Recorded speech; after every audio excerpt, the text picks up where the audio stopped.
notice that this is something that you probably have answered ad nauseum.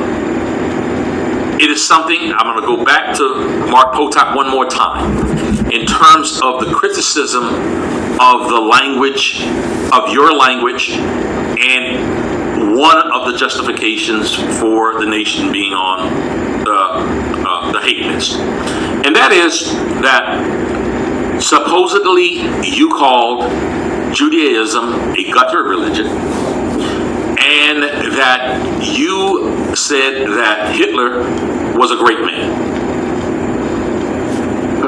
You're right, ad nauseum. I'm sick of it, and sick of having to address something I've addressed over the years. This is not even worthy of my time, to be very honest. Let me just say very quickly, I never referred to Judaism as a gutter or dirty religion. I referred to the practice of some of those who claim to be Jews, and their practice is dirty, using God and the prophets as a shield for unclean, unsavory, illegal, and wicked actions. Christians do that. They use Jesus as a shield.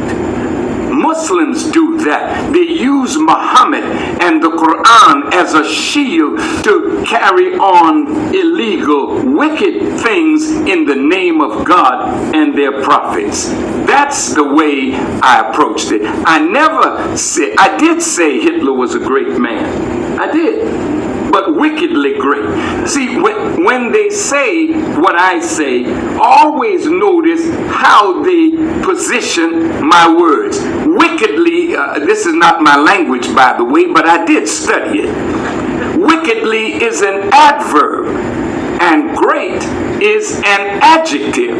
And you can use an adverb to modify an adjective. Now, I didn't make Hitler.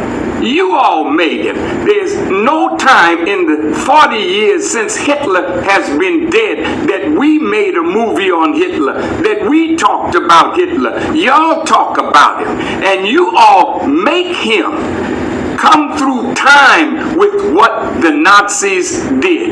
And you bring him to us to teach us of the Holocaust that you all suffered at the hands of Adolf Hitler. Well, let me ask you, we have just put out a book called The Secret Relationship Between Blacks and Jews, Book 1 and Book 2, with over 2,000 footnotes from Jewish rabbis, scholars, and historians.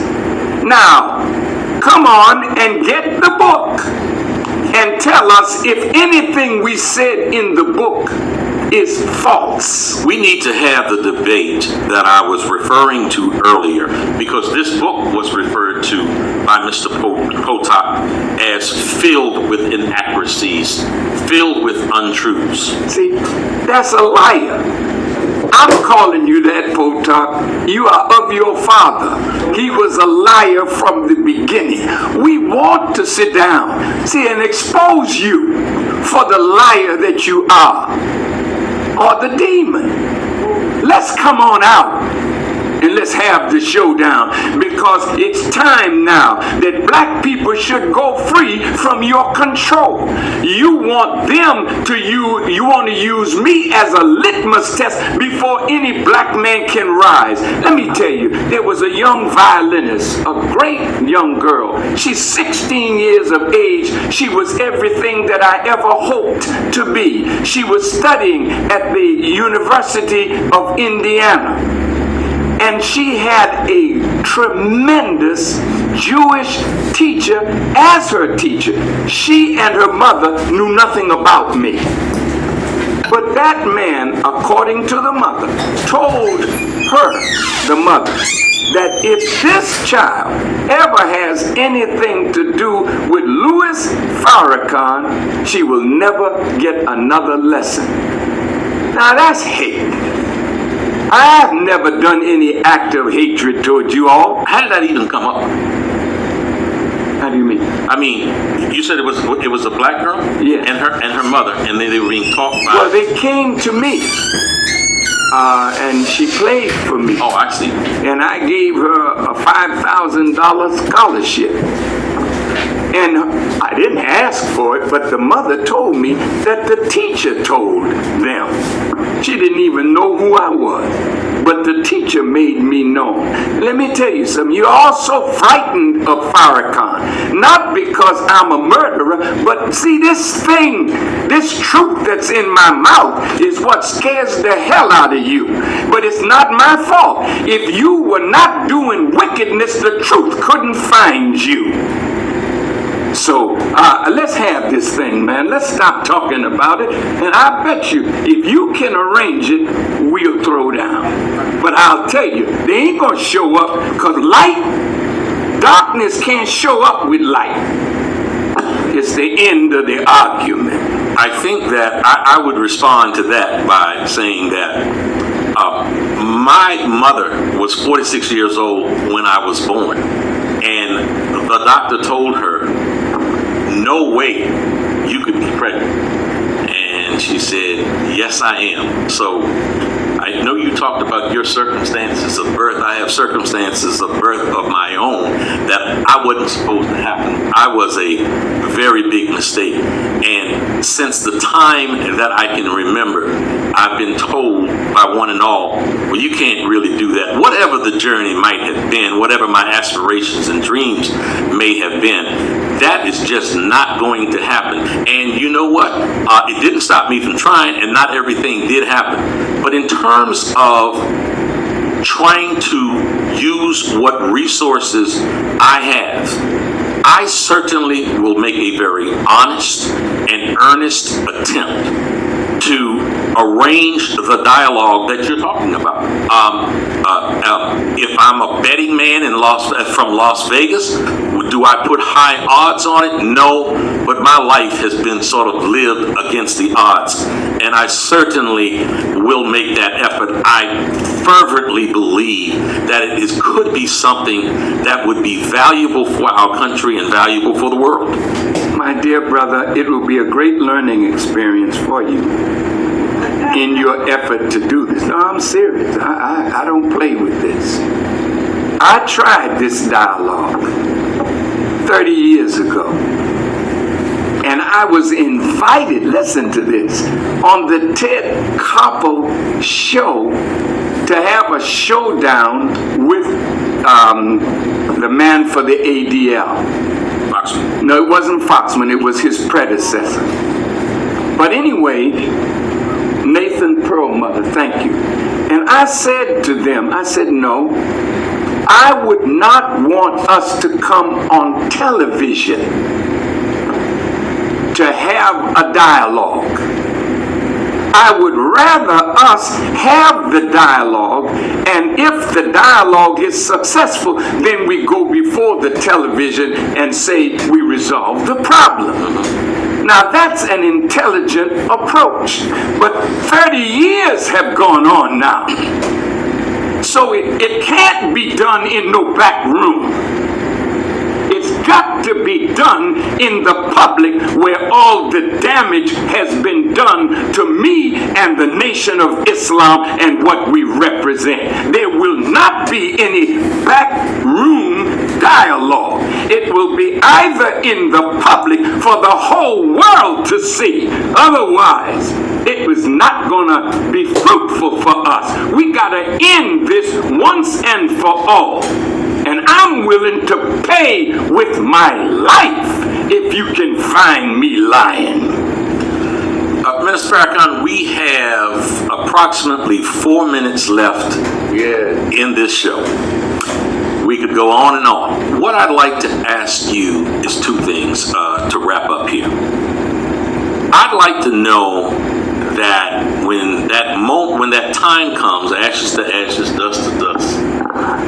We love you, but we all must depart this earthly sphere. I want to know what you would want written or said about you. That's one thing. And the other thing is, if you could give us your dream or your vision in 2013, what you'd like to offer, what you'd like to suggest for this terribly fractured society we live in. Thank you. We all have that rendezvous with destiny, but there's no such thing as death. For those who live their lives for truth and live their lives for God and live their lives in service of humanity. Physical death, yes, but spiritually, no, you'll always be in the pantheon of remembrance because of your service. Martin is gone, Malcolm is gone, Dubois is gone, Garvey is gone, but they're remembered because of the great service that they gave to us. My hope, and I don't think about legacy, I leave that for historians to write. As the Honorable Elijah Muhammad said in my closing words on this broadcast, I was weeping when Martin Luther King was assassinated. And I went to him because we disagreed with Dr. King's approach. And I said, why is it that we can disagree, but when death comes to my brother, I'm weeping because I hate to see that he's gone. And here's what the Honorable Elijah Muhammad said to me. He said, brother, as long as the testator lives, he is writing his testament. But when death comes, it puts a period to his testament. Then the historians come and gather up the bits and pieces of his or her life and assigns them their place in history. When I had a dialogue with a Jewish rabbi, he said, brother, anybody that disagrees with the Jewish people are never written of well in history. And I said, that's because you write the history. And I'm saying this to us. If we let our enemies write our history, then we will always be evil spoken of in history.